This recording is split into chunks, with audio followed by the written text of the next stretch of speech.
नमस्कार, स्वदेश एजेंडा देख रहे हैं आप। मैं हूं आपके साथ राखी। लंबी कतारों में छुपा है बदलते सूरत हाल यानी जमहूरियत की कहानी। रोशन उम्मीदें अब खुद करेगा गोया अपनी तकदीरें बयानी। जमहूरियत के जश्न में आपकी शिरकत, दुनिया देखेगी नापाक इरादों के शिकस्त की कहानी। कुछ इसी तरह का शाराना अंदाज मुख्य निर्वाचन आयुक्त राजीव कुमार का उस वक्त देखने को मिला जब आज उन्होंने हरियाणा और जम्मू कश्मीर में होने वाले विधानसभा चुनाव की तारीखों का ऐलान किया। चुनाव आयोग ने बताया कि जम्मू कश्मीर में 3 चरणों में 18 सितंबर, 25 सितंबर और 1 अक्टूबर को मतदान होगा। हरियाणा में 1 अक्टूबर को मतदान होगा। दोनों राज्यों में मतगणना 4 अक्टूबर को होगी। दरअसल हरियाणा विधानसभा का कार्यकाल 3 नवंबर को समाप्त हो रहा है, जबकि सुप्रीम कोर्ट ने 30 सितंबर से पहले जम्मू कश्मीर में चुनाव कराने का आदेश दिया था। अब चुनाव के नजरिए से देखा जाए तो दोनों ही राज्य महत्वपूर्ण हैं। दोनों के अपनी अपनी राजनीतिक, सामाजिक, भौगोलिक पृष्ठभूमि है। साथ ही सियासी समीकरणों में भी काफी कुछ उतार चढ़ाव देखा जाता रहा है। अब दोनों राज्यों में चुनावी ऐलान के बाद राजनीतिक आरोप प्रत्यारोप और बयानबाजी भी तेज होने लगी है। सबके अपने अपने दावे और वादे हैं, तो अब चुनावी तारीखों का ऐलान है और दोनों राज्यों में घमासान। इसी मुद्दे पर करेंगे चर्चा, लेकिन उससे पहले देखिए ये रिपोर्ट। लंबी कतारों में छुपी है बदलते सूरत हाल यानी जमहूरियत की कहानी। रोशन उम्मीदें अब खुद करेंगी गोया अपनी तकदीरें बयानी। जमहूरियत के जश्न में आपकी शिरकत, दुनिया देखेगी नापाक इरादों के शिकस्त की कहानी। चुनाव आयोग ने शुक्रवार को जम्मू कश्मीर और हरियाणा विधानसभा चुनाव के लिए तारीखों का ऐलान कर दिया है। जम्मू कश्मीर में 3 फेज 18 सितंबर, 25 सितंबर और 1 अक्टूबर को वोट डाले जाएंगे, तो वहीं हरियाणा में 1 फेज 1 अक्टूबर को मतदान होगा। दोनों राज्यों में नतीजे 4 अक्टूबर को आएंगे। मुख्य चुनाव आयुक्त ने महाराष्ट्र में त्योहार की वजह से चुनाव बाद में होने की बात कही, तो वहीं उन्होंने झारखंड का जिक्र नहीं किया। बात जम्मू कश्मीर की करें तो जम्मू कश्मीर में 10 साल बाद विधानसभा चुनाव होंगे। ये पहली बार ऐसा मौका है जब जम्मू कश्मीर में अनुच्छेद 370 हटने के बाद विधानसभा चुनाव होंगे। जम्मू कश्मीर में 2018 में सरकार भंग होने के बाद से ही नहीं हुए चुनाव। जम्मू कश्मीर में आखिरी बार 2014 में हुए थे चुनाव। 2018 में भाजपा और पीडीपी की गठबंधन वाली सरकार गिर गई थी। जम्मू कश्मीर से 5 अगस्त 2019 को अनुच्छेद 370 हटाया गया था। जम्मू कश्मीर विधानसभा चुनाव की तारीखों का ऐलान करते वक्त मुख्य चुनाव आयुक्त राजीव कुमार का शायराना अंदाज भी दिखा। राजीव कुमार ने शायरी के जरिए जम्मू कश्मीर के युवाओं के लिए खास मैसेज दिया। इसमें मुख्य चुनाव आयुक्त ने जमहूरियत और नापाक इरादों की शिकस्त की बात की। राजीव कुमार ने कहा कि हर किसी में चुनाव को लेकर उत्सुकता है। जम्मू कश्मीर की आवाम यहाँ की तस्वीर और अपनी तकदीर बदलना चाहती है। ये बुलेट पर बैलेट की जीत है। हाल ही में जम्मू कश्मीर और उसके बाद हरियाणा की चुनावी तैयारियों का जायजा लेने आयोग, हमारे सारे सहकर्मी वहां गए थे और एक बहुत ही नायाब किस्म का एंथुजियाज्म और डेमोक्रेसी के प्रति एक ललक और पार्टिसिपेट करने की इच्छा सबके अंदर दिखाई दी। जितने लोगों से हमने बात की, सभी पॉलिटिकल पार्टीज से, बहुत सारे लोगों से भी, सबकी एक मतलब एक ललायक एक इच्छा थी कि जल्दी से जल्दी चुनाव हो। उम्मीद और जमहूरियत की ऐसी झलक ये बताती थी कि आवाम तस्वीर बदलना चाहता है और अपनी तकदीर को खुद लिखना चाहता है। और ये कतारें इस बात का सबूत कि लोग सिर्फ बदलाव ही नहीं चाहते, बल्कि ये भी चाहते हैं कि उसका हिस्सा बनकर हम खुद से अपनी किस्मत लिखें। जम्मू कश्मीर के लोगों ने बुलेट और बायकॉट के बदले बैलेट को चुना। उधर विधानसभा चुनावों की घोषणा का सभी दलों ने स्वागत किया है। जम्मू कश्मीर से लेकर हरियाणा तक राजनीतिक दलों के नेताओं की अपनी अपनी प्रतिक्रिया है। दावा अपनी सरकार बनाने का है, तो वहीं आरोप प्रत्यारोप भी। तारीखों का जो ऐलान किया है वो स्वागत योग्य है। विकास और विश्वास की नीतियों पर जम्मू कश्मीर अग्रसर हुआ है। बायकॉट की राजनीति को छोड़कर भारी मतदान की ओर हम बढ़े और जम्मू कश्मीर आगे बढ़ रहा है और जम्मू कश्मीर की जनता प्रधानमंत्री मोदी जी को अपना आशीर्वाद दे रही है। 10 साल से इंतजार कर रहे हैं कि विधानसभा के इलेक्शन कब। हम इन इलेक्शनों का स्वागत करते हैं, चाहे देर से हुए, अभी तो हो गए। इलेक्शन कमीशन का, गवर्नमेंट का, सबका बहुत बहुत शुक्रिया। मैं सिर्फ इलेक्शन कमीशन से ये उम्मीद करूंगा, जो बहुत जरूरी है, कि लेवल प्लेइंग फील्ड सबको दें, सब पार्टीज को, ये नहीं कि एक को ज्यादा दे देंगे। और खासकर जो इन्होंने ऑफिसर्स को रातों रात चेंज किया है, इसका मतलब इन्हें मालूम था कि अनाउंसमेंट आएगा। 87-88 के बाद ये पहली मर्तबा है कि इतने कम अरसे के अंदर और इतने कम फेजेस में इलेक्शन जो हैं जम्मू कश्मीर में कराए जा रहे हैं। ये एक नया तजुर्बा होगा। लगातार पिछले 24 घंटे में जो बेशुमार यहाँ ट्रांसफरें हुई, इलेक्शन कमीशन को उनका फौरी तौर जायजा लेना चाहिए। हमें तो शक है कि ये हुकूमत, दिल्ली की जो हुकूमत की पार्टी है बीजेपी, उन्हीं का लगाया हुआ। हरियाणा में कांग्रेस पूरी तरह से तैयार है, लोग भी तैयार हैं। लोगों छत्तीसगढ़ ने फैसला कर रखा है, ये अगली सरकार कांग्रेस पार्टी की सरकार हो। अब 2 राज्यों में विधानसभा चुनाव की तारीखों का ऐलान है। ऐसे में चुनाव को लेकर सरगर्मी बढ़ना लाजमी है, खास तौर पर घाटी में जहां चुनाव किसी चुनौती से कम नहीं। स्पेशल रिपोर्ट स्वदेश न्यूज।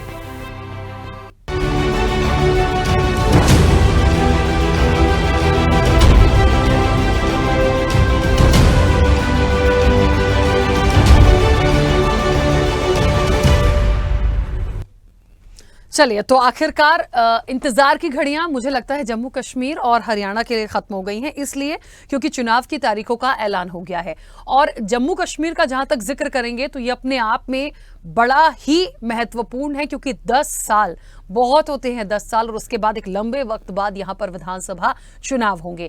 इन 10 सालों में कितनी तस्वीर बदली है, सियासी समीकरण क्या कहते हैं, हरियाणा की तरफ जाएंगे तो हरियाणा में क्या कुछ हुआ और इस वक्त पे क्या स्थितियां परिस्थितियां बनी हुई हैं, जो छोटे क्षेत्रीय दल होंगे उनकी कितनी महत्वपूर्ण भूमिका होगी, ये अपने आप में कई ऐसे सवाल हैं। और इन सबसे ऊपर जो बात होगी वो होंगे दोनों ही प्रदेशों के मुद्दे, ये कितने अहम रखते हैं और इस वक्त पे कौन से मुद्दे सबसे ज्यादा प्रभावी होंगे इस विधानसभा चुनाव के लिए जम्मू कश्मीर और हरियाणा में। इसी पर चर्चा को आगे बढ़ाएंगे। हमारे साथ मेहमान जुड़े हैं। सबसे पहले आपका परिचय करा दें।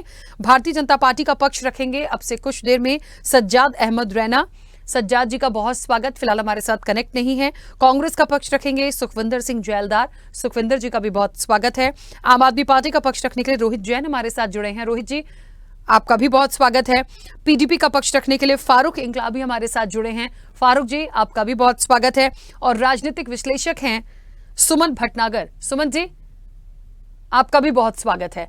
चर्चा की शुरुआत, क्योंकि हमारे साथ अभी 2 मेहमान ही जुड़े हैं। सुमन जी, तो मैं चर्चा की शुरुआत आपसे करूंगी, क्योंकि आप एक राजनीतिक विश्लेषक हैं, तो मुझे लगता है सबसे पहले चर्चा की शुरुआत आपसे होनी चाहिए। मेरी आवाज पहुंच रही है?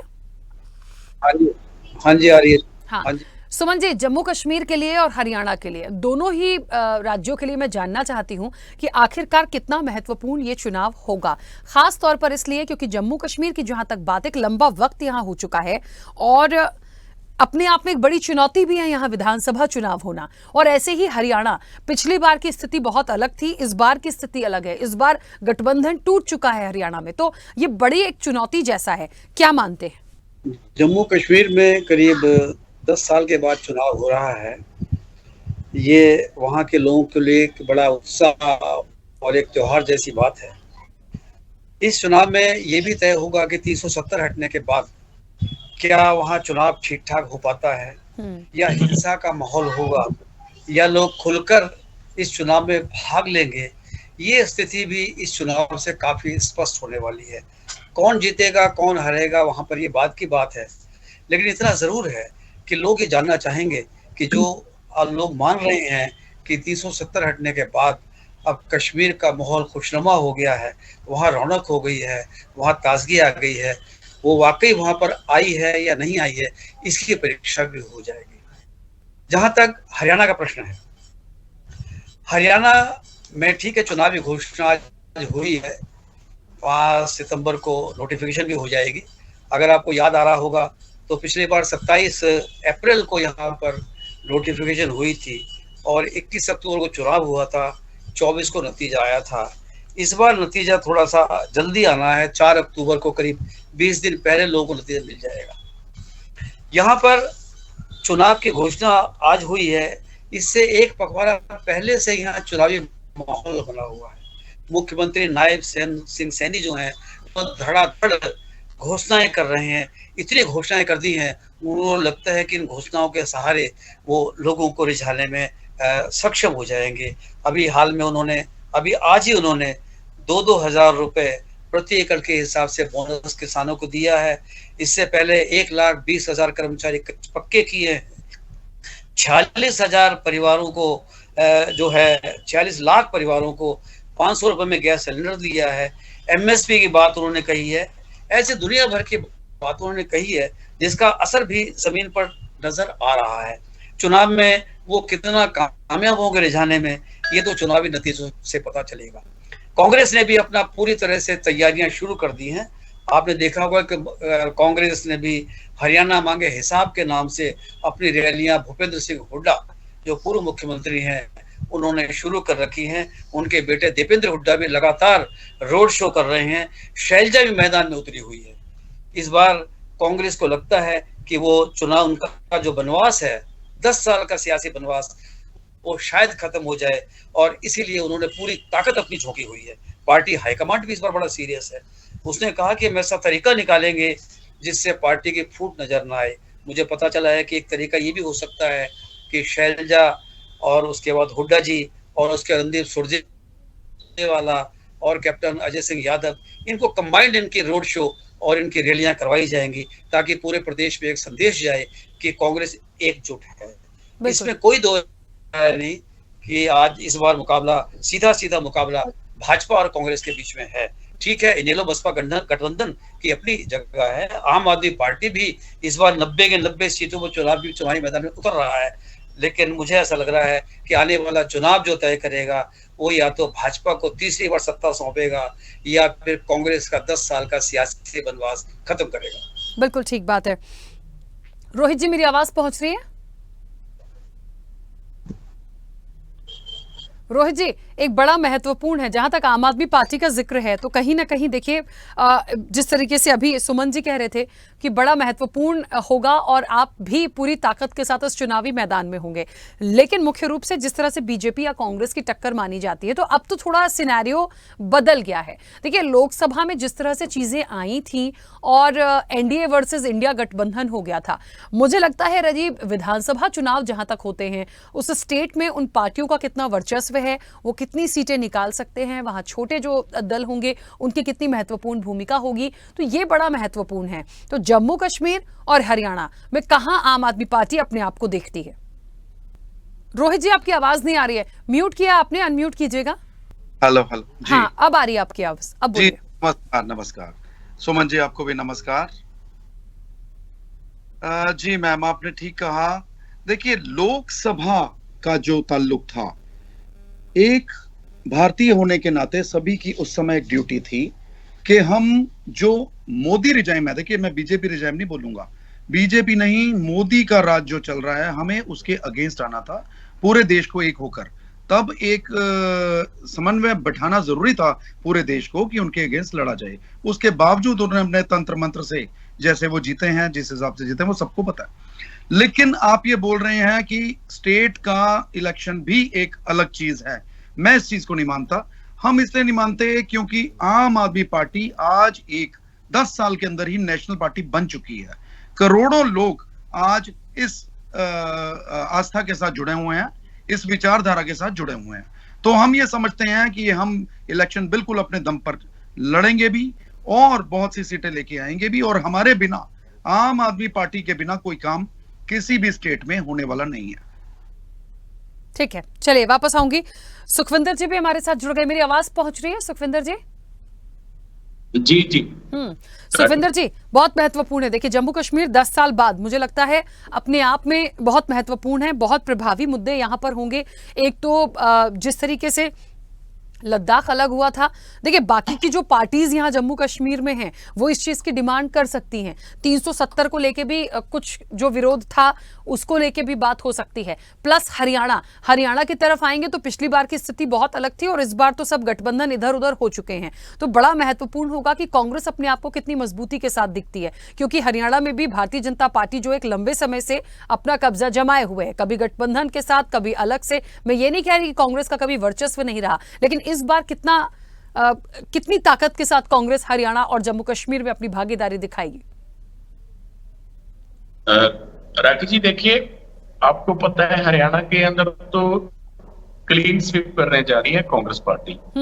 हरियाणा के अंदर अभी जो ये आज इलेक्शन हुआ, आप देखिए बीजेपी सरकार ने अपनी योजनाओं की फ्री की रेवड़ी बांटने का इन्होंने कोई कसर नहीं छोड़ी। किसानों को इन्होंने कहा कर्ज माफी, हर चीज इन्होंने करके देख ली। जब इन्होंने ग्राउंड की रिपोर्ट ली, बीजेपी खत्म हो चुकी है और बीजेपी का कहीं कुछ बट नहीं रहा था। देखिए, 4 स्टेट के इलेक्शन होने थे, महाराष्ट्र और झारखंड के साथ में। इन्होंने जल्दी में जम्मू कश्मीर के साथ कांग्रेस के इसके हरियाणा के इलेक्शन करवाए, ताकि जो हरियाणा का इम्पैक्ट, क्योंकि हरियाणा में एक तरफ आंधी चल रही है कांग्रेस की, बीजेपी कहीं दिखाई नहीं दे रही।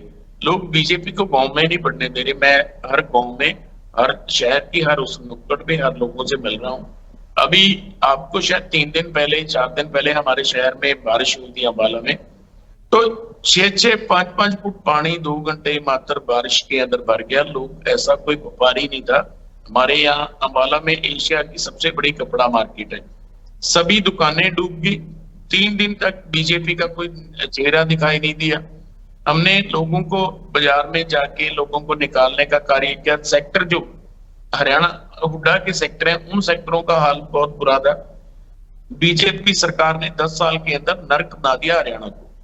हरियाणा का हांसी में मैं गया, हांसी के अंदर भी यही हाल था, 1.5, 2 फुट पानी था। जहां पे भी बारिश हुई, कोई ऐसा हरियाणा का शहर नहीं जहां पे ये डूबा नहीं। और बीजेपी सरकार एक चीज सोच के चल रही है कि हमारी सरकार आने वाली नहीं, ये पैसा इकट्ठा करने के सिवाय कुछ नहीं कर रही। एक भी नाला साफ सफाई नहीं हुआ, कोई धरातल पे नहीं हुआ, सड़कें टूटी पड़ी हैं, खड्डे हैं। इन्होंने जितने भी मंदिर, हमारे यहाँ एक महावीर पार्क था, 10 साल से आप उसका हाल देखिए, करोड़ों रुपया लगाने के बावजूद एक ही पार्क था बहुत बढ़िया, और उसको खत्म कर दिया। और इसके बाद इन्होंने एक, हमारे यहाँ पे बाल भवन था, बाल भवन नहीं बना 10 साल में। हमारे यहाँ पे 52 दवासी का मेला भरता है, जो हिंदुस्तान के अंदर 3 ही जगह ये भरा जाता है। और ये अम्बाला के अंदर उस 52 भगवान के नाम पे इन्होंने जीर्णोद्धार शुरू किया उस तालाब का। उसके ऊपर 18 करोड़ का पहले ये बजट लेके आए, 10 करोड़ का, फिर 11, फिर 13, 18 करोड़ का। उसके ऊपर 18 करोड़ लगने के बावजूद भी इतनी गंदगी है, आप वहां कर नहीं सकते।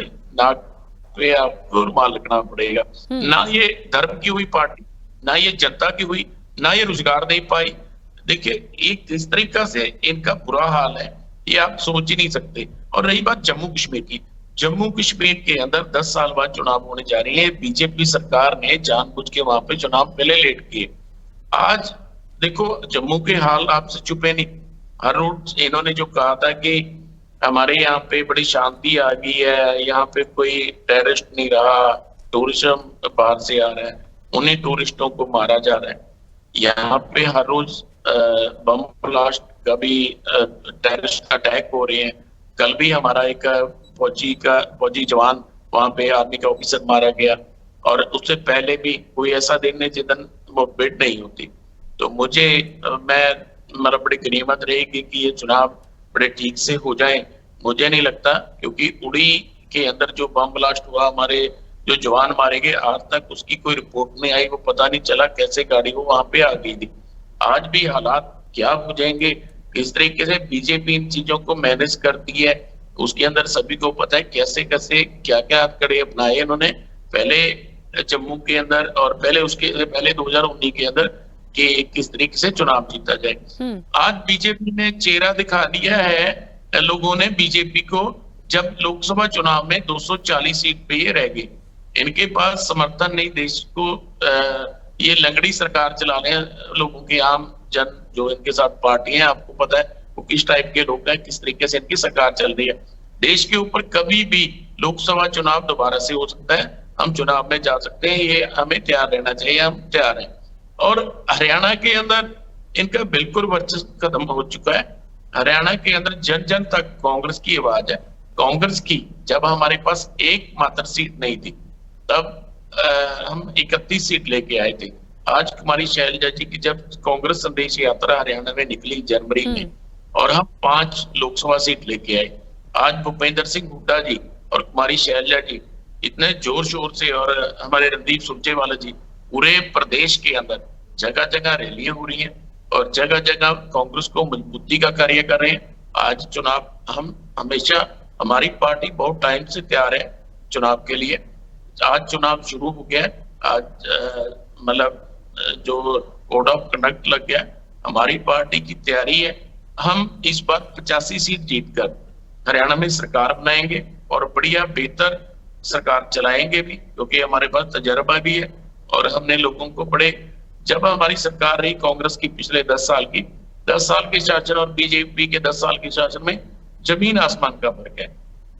तो ये कांग्रेस ही एक विदेशी पार्टी। आप देखिए देश के ऊपर जब बीजेपी सरकार ने जब 2014 के अंदर देश की कमान संभाली, हमारे देश के ऊपर मात्र 55,000 करोड़ का कर्ज था। आज हमारे ऊपर तकरीबन 4.5 लाख करोड़ का कर्ज हो गया। तो बीजेपी ने 10 साल के अंदर इतना कर्ज चढ़ा दिया देश के ऊपर। एयरपोर्ट इन्होंने बेच दिए, रेलवे स्टेशन इन्होंने बेच दिए, एयरलाइन इन्होंने बेच दी, रेल लाइन इन्होंने बेच दी। तो इन्होंने छोटा क्या, देश को खोखला कर दिया। ठीक है, आज बीजेपी सरकार की विदाई का टाइम आ गया। ठीक है, सुखविंदर जी रोकूंगी। सज्जाद जी जुड़े हमारे साथ। सज्जाद जी, फारूक जी जुड़े हमारे साथ। चलिए, सज्जाद जी और फारूक जी अभी फिलहाल हमारे साथ कनेक्ट नहीं है। एक बार फिर से चर्चा करो। सुमन जी, आपके तरफ वापस आऊंगी। सुमन जी, 2-3 बातें मुझे यहाँ महत्वपूर्ण लग रही हैं। एक तो ये कि अब बीजेपी और जेजेपी जो है हरियाणा के लिए, मुझे लगता है ये अब साथ नहीं है। पिछली बार जो भी चीजें हुई, देखिए एक वक्त था बहुमत नहीं आया, सरकार बनाई, उसके बाद अभी 24 में कुछ खटास आई, अलग अलग हो गए हैं। जहां तक इनेलो का है, उनके साथ मिलकर बसपा भी अपनी पूरी दावेदारी पेश कर रही है। तो और रही बात सीएम फेस की, हम बात करें मनोहर लाल खट्टर के बाद में, मुझे लगता है नायाब सिंह सैनी का जिस तरीके से जिक्र हुआ, तो एक तो जो जातिगत समीकरण फैक्टर है उसका तो ध्यान रखा ही जा रहा है, क्योंकि देखिए वो चेहरा ही उस हिसाब से सामने लाते हैं। एक मुद्दा होगा किसान आंदोलन का। एक हमने इलेक्शन में देखा जब लोकसभा में तमाम चीजें आई थी, शायद उतनी प्रभावी नहीं दिखी, लेकिन चर्चा थी। लेकिन क्या आप मानते हैं, सिर्फ हरियाणा के लिए मैं बात पूछ रही हूँ, कि क्या इसका कोई प्रभाव दिखेगा? क्योंकि मुद्दे बहुत प्रभावी होते हैं और यहाँ का जो पूरा बेल्ट है वो बहुत कनेक्ट करता है। हरियाणा की जो पृष्ठभूमि होगी, तमाम चीजें अभी सुन पा रहे सर? सुमन जी, अभी आवाज आ रही है मेरी? सुमन जी? हाँ जी, आ रही है आवाज आपकी। हाँ सर, प्रश्न सुना हो तो प्लीज आंसर कीजिएगा। आ रही है।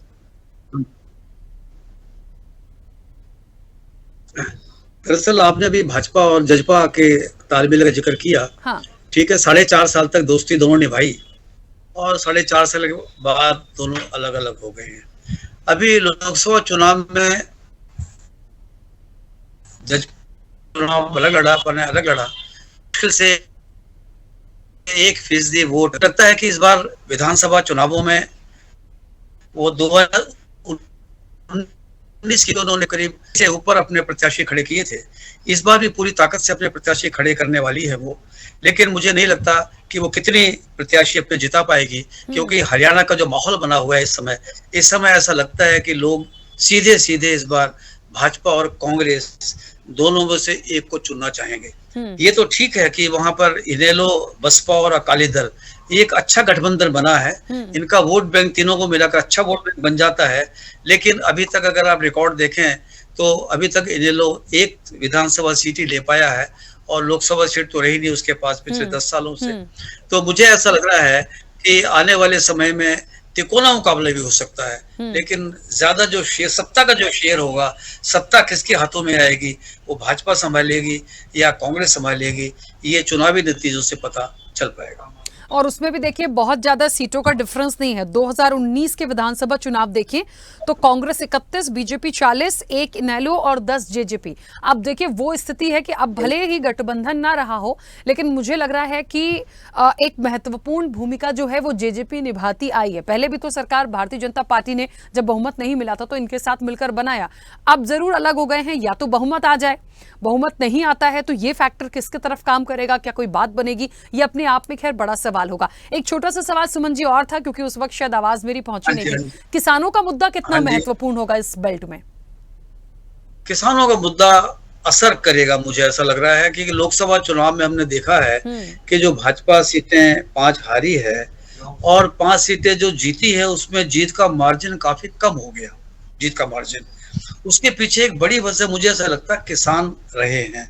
हालांकि मुख्यमंत्री नायब सैनी ने आने के बाद किसानों को मनाने का, रिझाने का जोरदार कोशिश की है, और जिस तरह से वो गांव में जा रहे हैं, गांव में अपने कार्यकर्ताओं को खड़ा कर रहे हैं, उनमें नई ऊर्जा भर रहे हैं, गांव के लिए घोषणाएं कर रहे हैं, उससे मुझे लगता है कि वो डैमेज कंट्रोल में लगे हुए हैं कि जो किसानों का डैमेज हुआ था किसानों की वजह से, उसका आने वाले चुनावों में कुछ हद तक कंट्रोल हो जाए।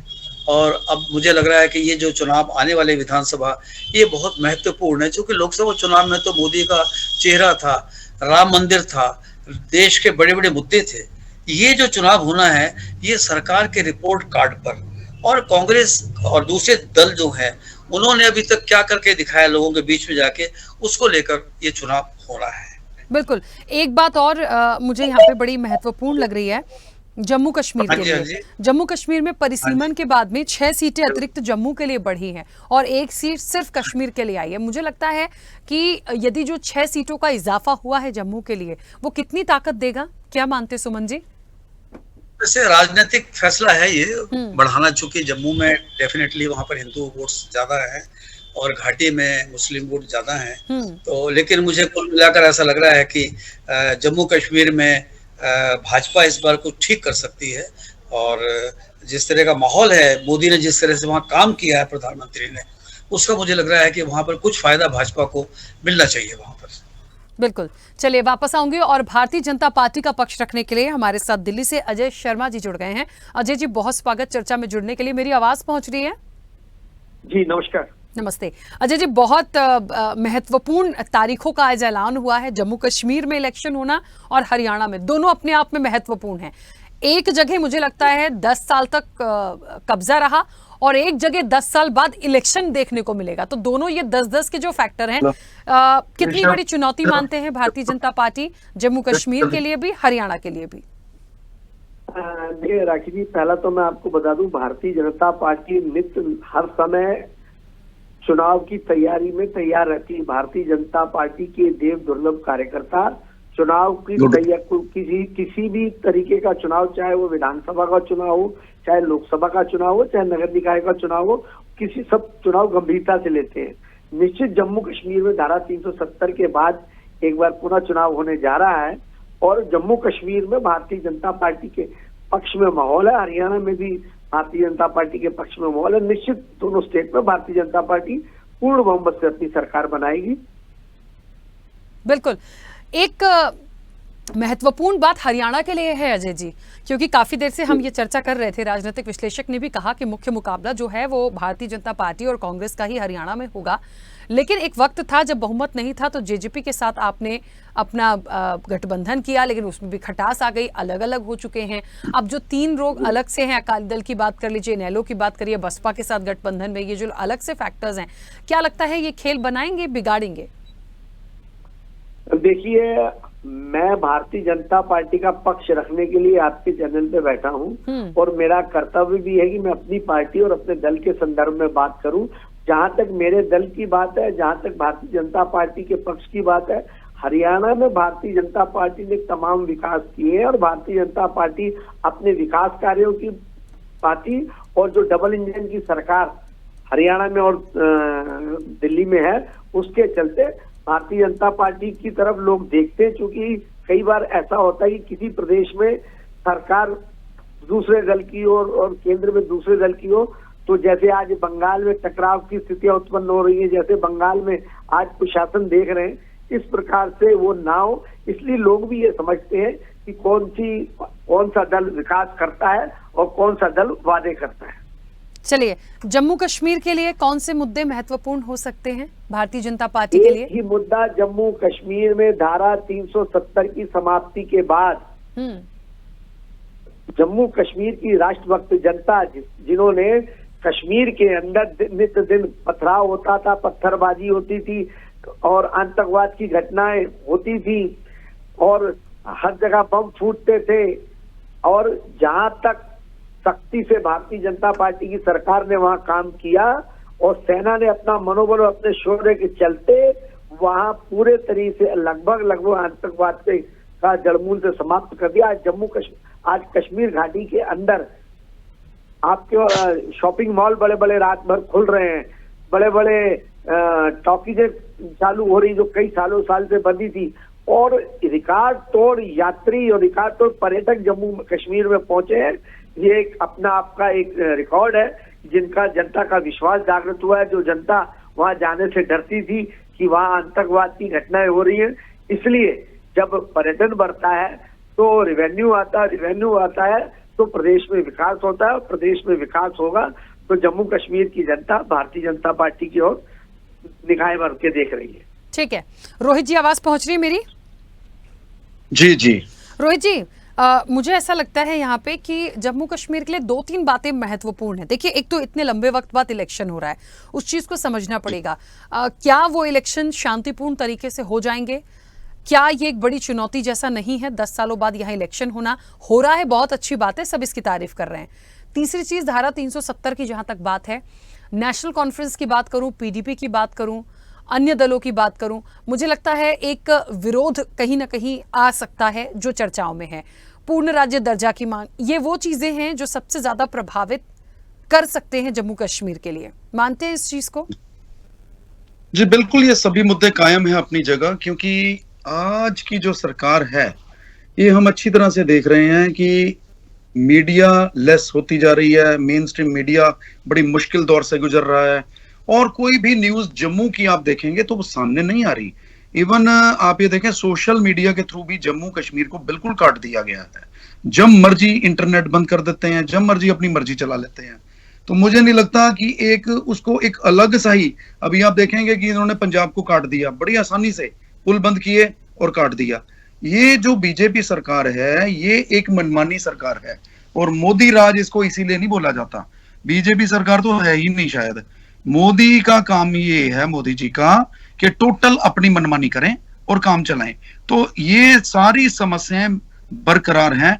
आप देखें 370 धारा जो इन्होंने हटाई है, वो भी निकल के यही आ रहा है कि उसका एक पॉइंट हटाया गया है जो कि सिर्फ वहां जमीन खरीदने के लिए है।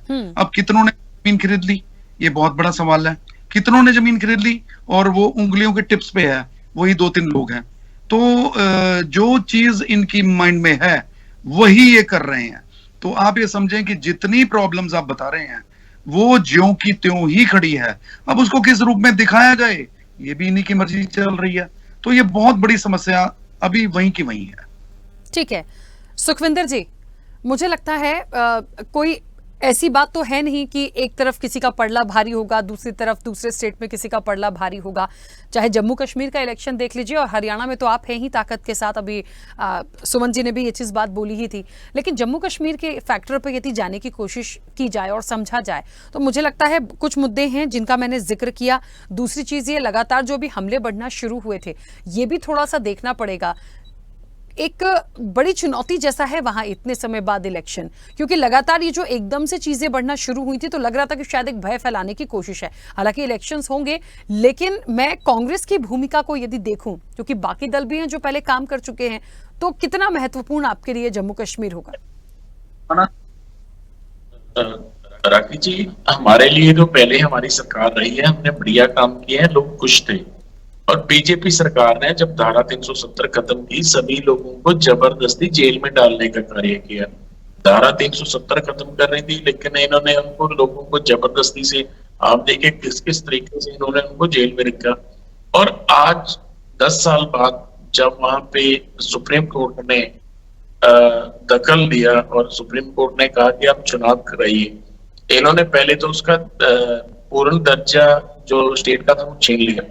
इन्होंने सारी पावर उपराज्यपाल को दे दी और जो पूर्ण दर्जा इन्होंने देने का अभी तक पूर्ण दर्जा है नहीं स्टेट के पास, जम्मू के पास। लद्दाख को इन्होंने अलग कर दिया स्टेट से। आज इन्होंने अपनी सहूलियत के हिसाब से सीट वहां कम ज्यादा की। बीजेपी को लगता है कि हम अपनी सरकार बनाए वहां पे, क्योंकि जम्मू एरिया में बीजेपी को उम्मीद है कि जम्मू से हम, देखिए कभी ऐसा नहीं रहा कि जम्मू एरिया में हमेशा शांति रही।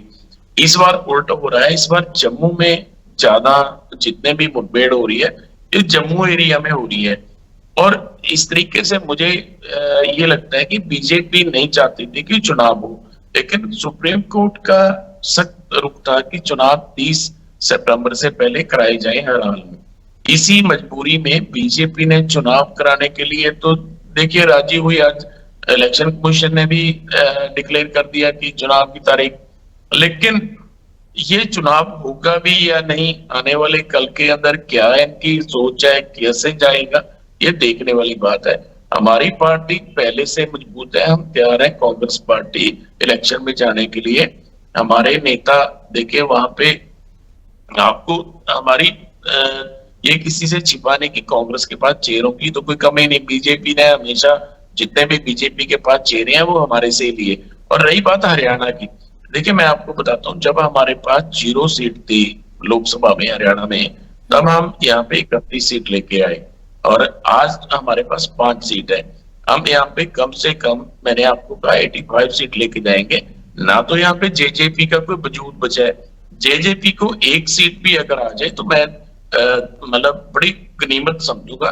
जेजेपी कहीं 1 सीट पे ना जेजेपी है ना बीजेपी, तो उसकी सहयोगी रही बीजेपी का मैंने हाल बता दिया। बीजेपी जैसे पहले 2 सीट पे आती थी, इसका यही हाल पब्लिक इसको करेगी इस बार। और बीएसपी और अकाली दल का पहले से यहाँ पे वजूद नहीं है।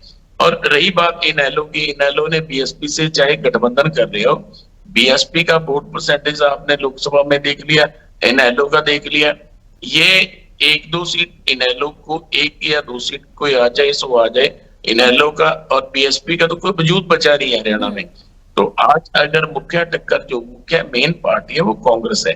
सभी लोगों की देखिए, कांग्रेस को 47.6% वोट लोकसभा में मिली और ये पूरे ऑल ओवर इंडिया में कांग्रेस को सबसे ज्यादा वोट है हरियाणा में। और आने वाले कल के अंदर, जब अभी लोकसभा चुनाव से अभी विधानसभा चुनाव के अंदर जब हम जा रहे हैं, तो हमारी जो वोट परसेंटेज है वो भी बढ़ेगी और हमारा, हम इन सीटों पे मार्जिन भी हमारा बढ़ेगा। मार्जिन, अच्छे मार्जिन से हम सीटें जीतेंगे और हमारा जो स्वस्थ शासन देने का वादा है, हम बढ़िया शासन देंगे लोगों को। और यहाँ पे हम इंडस्ट्रियल मॉडल टाउन स्थापित करेंगे लोगों को। देखिए हमारी प्लानिंग है, जब एक बार सरकार आने दीजिए, हम आपको हमारे जो प्लान है सरकार, एक तो हम कभी शहर को आने वाले कल के अंदर आपको कभी जल भराव जैसी समस्या नहीं शहरों में मिलेगी। और एक लोगों को जो रोजगार, अब मैं राकेश जी आप देखिए कि कभी भी ऐसा नहीं हुआ 2014 से पहले कि इतने लोगों को बाहर माइग्रेट कर दिया हो, इतने लोगों का वीजा लगो। ये बड़ी सोची समझी साजिश के तहत हमारे युवाओं को, जो इस देश के लिए कुछ बेहतर कर सकते थे, आज धड़ाधड़ फॉरेन की कंट्रियां वीजे दे रही हैं और वो वहां पे जाके लेबरर बना दिए। उन बच्चों का क्या हाल है, यहाँ से 20-30, 40 लाख रुपया लेके यहाँ से जा रहे हैं। तो ये हमारे यहाँ पे बेरोजगारी इतनी हो गया कि बच्चों को कुछ समझ नहीं आता, हम करेंगे। माँ बाप अपनी जमीनें बेच के बच्चों को बाहर भेज रहे हैं। तो हमारी कांग्रेस पार्टी का वादा है। हरियाणा के लिए कौन सा मुद्दा सबसे बड़ा प्रभावी मानते हैं जो इस इलेक्शन में दिखेगा? हरियाणा के अंदर सबसे बड़ा मुद्दा जो है किसानों का मुद्दा सबसे बड़ा है। बॉर्डर किसानों का बंद कर रखा है पंजाब और हरियाणा का। किसान हमारे देश की रीढ़ की हड्डी है। इन्होंने स्वामीनाथन रिपोर्ट देने का किसानों से वादा किया था। इन्होंने कहा था C2+50, लेकिन स्वामीनाथन रिपोर्ट पूरी तरीके से लागू ही नहीं की। आज युवाओं को रोजगार का मुद्दा है। आज हमारे NHM कर्मचारी पिछले कितने दिन से 17-18 दिन से स्ट्राइक पे बैठे हैं, कोई इनके साथ बात नहीं करने किया। आशा वर्कर जो हमारी कितने टाइम से सड़कों पे धरना प्रदर्शन कर रही है। ओपीएस स्कीम, यहाँ की ओपीएस स्कीम हम लागू करेंगे। ओपीएस स्कीम बड़ी मुख्य मांग है हमारे लोगों की, हरियाणा की। और भी देखिए, यहाँ मुद्दे तो अनगिनत मुद्दे हैं। यहाँ पे अगर शहरों में आप निकलो तो डेवलपमेंट की जो बीजेपी बात करती है, आज खड्डे ही खड्डे हैं। डेवलपमेंट मुझे कहीं नजर नहीं आती। सड़कों में 2-4 कुछ चौक चौराहे भी इन्होंने अपने फोटो लगाने के अलावा और कुछ किया कराया नहीं। बीजेपी सरकार ने सबसे ज्यादा घोटाले अगर हुए, जब ये बीजेपी सरकार जो कहते हैं ना अभी सरकार बदले दीजिए, इनकी जब इंक्वायरी कराएंगे तब आप लोगों के सामने आएगा कि बीजेपी सरकार के घोटाले कितने हैं। हमारे एनडीसी का मुद्दा रहा, एनडीसी का सबसे बड़ा मुद्दा है, यहाँ पे रजिस्ट्रियां बंद है। हरियाणा के लोगों की कमर तोड़ दी है बीजेपी सरकार ने। ठीक है, रजिस्ट्रियां यहाँ पे 2-3 लाख रुपए रिश्वत दे की रजिस्ट्रियां होती है और आम वर्ग बहुत परेशान। ठीक है अजय जी, मुझे ऐसा लग रहा है इसी को थोड़ा सा आगे बढ़ाऊंगी, और इसलिए क्योंकि हरियाणा भी महत्वपूर्ण है, किसानों का मुद्दा। देखिए, पिछले इलेक्शन में शायद इतना प्रभाव नहीं देखा गया, लेकिन लोकसभा के दौरान उसका असर भारतीय जनता पार्टी पे दिखा। तो क्या मानते हैं कि क्या एक जो बात है, और अभी सुखविंदर जी भी जिस तरह से इन पॉइंट्स को रख रहे हैं, तो मुझे लगता है किसान तो शुरू से ही अपने आप में बड़ा मुद्दा रहा है। तो आपके लिए क्या ये चुनौती नहीं होगा हरियाणा में? हर चुनाव चुनौतीपूर्ण रहता है, और बगैर चुनौती, और भारतीय जनता पार्टी हर चुनौती को बड़ी गंभीरता से स्वीकार करके अपने कार्यकर्ताओं के, अपने संगठन क्षमता की ताकत पर और राष्ट्रीय नेतृत्व के ताकत पर चुनाव लड़ती है। हम वो भारतीय जनता पार्टी वो पार्टी नहीं है कि जो सिर्फ चुनावी समय आके चुनाव जीवी बनते हुए चुनाव के समय में सक्रिय रहे। भारतीय जनता पार्टी 24 घंटे 7 दिन और 365 दिन चुनावी मोड पे रहती है। और चुनाव आज हरियाणा में है तो कल झारखंड में होने हैं, फिर महाराष्ट्र में होने हैं, तो हर जगह चुनाव तो होने। इसलिए भारतीय जनता पार्टी अपने कार्यकर्ताओं के दम पर चाक चौबंद रहती है। रही बात कांग्रेस पार्टी की स्थिति, कहीं वो आम आदमी पार्टी के साथ लड़ रही है, कहीं एक दूसरे के आमने सामने लड़ रहे हैं। तो निश्चित मुझे कांग्रेस पार्टी के बारे में कुछ नहीं कहना है।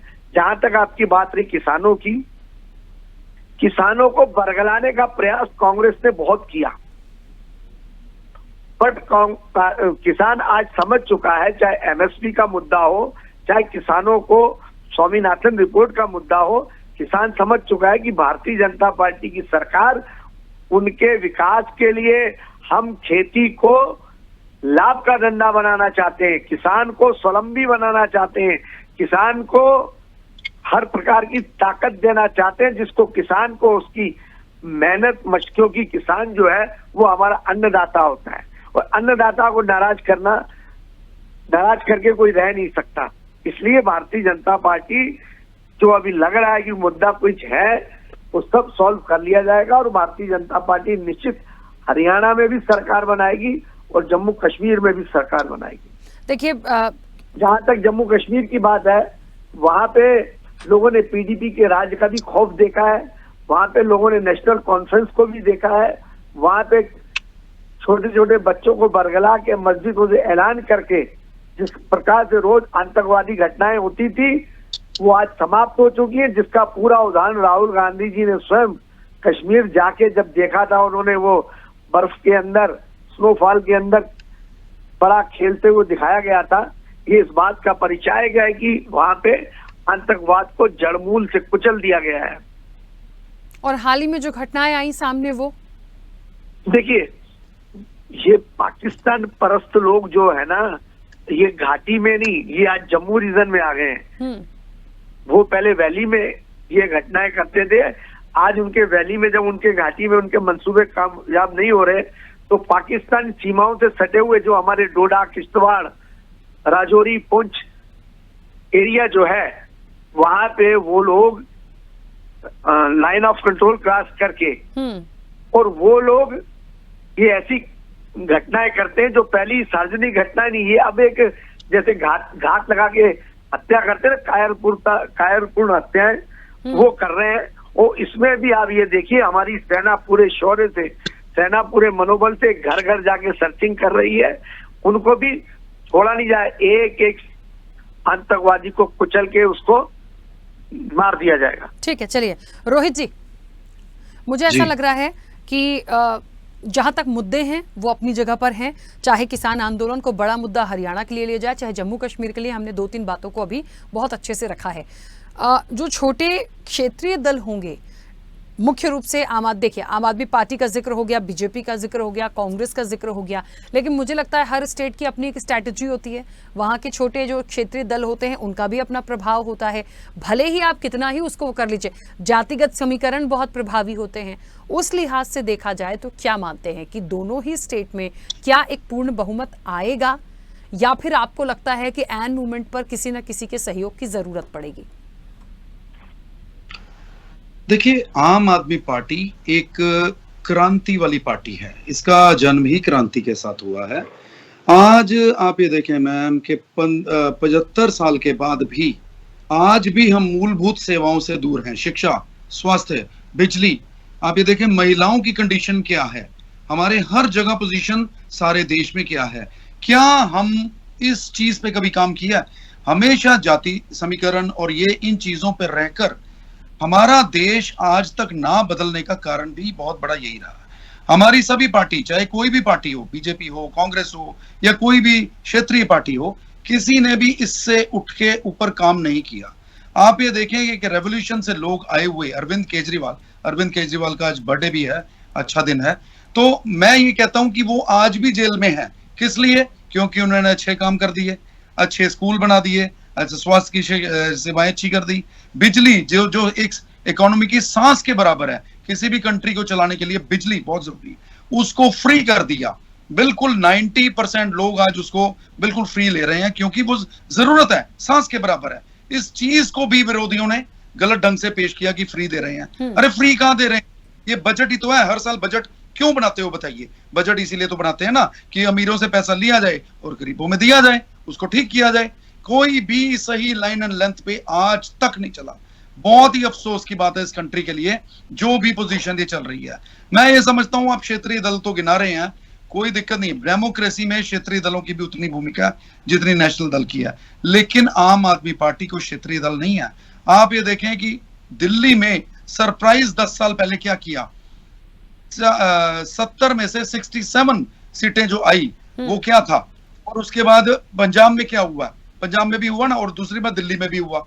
आप ये कैसे हमें कम कर सकते हैं? इस बार भी सरप्राइजिंग चीजें निकलेंगी क्योंकि हम लोग मूलभूत चीजों को लेकर आगे चलते हैं। आज की चीजों में देखिए, इतने साल के बाद भी हमेशा धरने पे बैठे हैं। आज हर जगह धरने लगे हुए हैं, किसानों के धरने लगे हुए हैं, एनएचएम के लगे। अभी मैं आंगनबाड़ी में अंबाला में इतना बड़ा धरना देख के आया हूं। सभी लोग, विद्यार्थी, अपने टीचर्स, हर लोग धरनों पे बैठे हैं। किस लिए? क्या 75 साल में ये पोजीशन देखने को मिली थी? क्या जिन्होंने आजाद कराया, 15 अगस्त हम कल ही मना के हटे हैं, क्या ये देश उन्होंने सपना लिया होगा कि ऐसा होगा देश हमारा कि एक आदमी, 2 आदमी या 6 आदमी कहां से कहां पहुंच जाएं, और बाकी 150 करोड़ लोग और 80 करोड़ लोग गवर्नमेंट खुद एडमिट कर रही है कि वो भूखे मरने की। जब गवर्नमेंट खुद एडमिट कर रही है तो वो ये कोई मानने वाली चीज थोड़ी है, मतलब ये कोई अचीवमेंट थोड़ी मानेंगे इसको। तो आप ये देखें कि हर एक चीज की पूरी इंपॉर्टेंस है। अगर दल पूरे मुद्दों के साथ चलें, जो चीज लोगों को चाहिए उस चीज पर चलें, तो सारा चेंज आएगा। ये चेंज अगर ला सकती है तो वो सिर्फ ये सोच ला सकती है आम आदमी पार्टी की। उसके अलावा मुझे नहीं लगता कि कहीं भी कोई चीज पॉसिबल है। हम ये चाहते हैं, आम आदमी पार्टी इसी सोच के साथ आई थी कि ये एक विचारधारा है, अगर आप लोग इसको ठीक कर लो तो हमें कोई करने की जरूरत नहीं है पॉलिटिक्स को। लेकिन उन्होंने इसको एक चैलेंज लिया, उन्होंने इसको चैलेंज करके दे दिया कि यहाँ पॉलिटिक्स में आ जाओ, कर लो जो करना है, हम नहीं बदलेंगे। लेकिन आज आप ये देखें 10 साल के बाद कितना चेंज आया है। और ये अगर मोदी जी अगर थोड़ा बहुत रुके हुए ना, ये अगर कुछ चीजें कंट्रोल है, तो इसमें बहुत बड़ा रोल आम आदमी पार्टी का भी है। बिल्कुल ठीक बात है। चलिए सुमन जी, मुझे लगता है जम्मू कश्मीर और हरियाणा, क्योंकि डेट्स हमारे सामने आ चुकी हैं, तैयारियां होनी हैं। जब ये प्रचार पे निकलेंगे, तमाम चीज़ें करेंगे, जब मुद्दों की बात होगी तो वो तीखी नोक झोंक, वो प्रचार, इनकी बातें, इनके प्रॉमिसेस, इनकी तमाम चीज़ें और सामने आएंगी। तो क्या होगा ये तो मुझे लगता है अब ये जब जनता वोट करेगी और जब नतीजे आएंगे तब मुझे लगता है उस दिन पूरी जो कहानी है वो क्लियर होगी। लेकिन मैं आपसे भी जानना चाहती हूँ, क्या आपको लगता है इस बार दोनों ही राज्यों में कोई ऐसी स्थिति बन सकती है कि किसी को किसी के सहयोग की जरूरत पड़े, या फिर बहुमत जो भी आएगा एक बहुमत के साथ आएगा? जम्मू कश्मीर में तो ऐसा लगता है कि वहाँ कुछ सहयोग की जरूरत पड़ेगी एक दूसरे को। हो सकता है कांग्रेस और पीडीपी या नेशनल कॉन्फ्रेंस एकजुट होकर सरकार बनाने की कोशिश करें। भाजपा की अपनी ताकत है, वहां पर भाजपा ने कोशिश करेगी कि अकेले हम सरकार बनाएं। जहां तक हरियाणा का सवाल है, हरियाणा में मुझे लगता नहीं कि भाजपा और कांग्रेस के अलावा कोई जो बाकी दल हैं कोई इतनी ज्यादा सीटें नहीं ले पाएंगे। और ये भी हो सकता है कि जैसे आम आदमी पार्टी ने कहा कि 90 सीटों पर लड़ेंगे, बसपा और इन्होंने ने कहा कि 90 सीटों पर लड़ेंगे।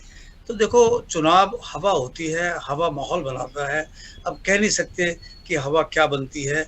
अब पंजाब में कोई सोच सकता था कि आम आदमी पार्टी सरकार बन जाएगी, तूफान आ जाएगा वहां पर? वो तूफान आ गया, पंजाब में आया तूफान। बिल्कुल। हरियाणा में ये हो सकता है, ये कहना मुश्किल है, लेकिन मोटे तौर पर ये लगता है कि मुकाबला यहाँ पर भाजपा और कांग्रेस के बीच ही रहने वाला है। बिल्कुल। चलिए, और इसी के साथ समय भी हो गया है। अब ये आने वाले समय में मुझे लगता है इंतजार करना होगा। वोटिंग जिस दिन होगी वो, उसके परसेंटेज और इलेक्शन के जब नतीजे आएंगे वो तो अपने आप में ऐतिहासिक होगा, क्योंकि नजर दोनों ही स्टेट अपने आप में बहुत महत्वपूर्ण है। एक जगह 10 साल कब्जा बीजेपी का रहा तो दूसरी जगह 10 साल बाद इलेक्शन हो रहे हैं। तो ये जो 10 का फैक्टर है अपने आप में बहुत महत्वपूर्ण है। समय हो गया। आप सभी का बहुत शुक्रिया इस चर्चा में जुड़ने के लिए। तो निश्चित तौर पर देखिए, इस साल कहते हैं ना कि इस साल अंत तक बहुत सारे राज्यों के इलेक्शन हैं और बहुत महत्वपूर्ण होंगे। इस लोकसभा में जो जनता ने एक जनादेश दिया है उसके बाद तस्वीरें बदली हैं। किसके क्या हाल होंगे विधानसभा चुनाव में, ये तो जब नतीजे आएंगे तभी पता चलेगा। लेकिन हाँ,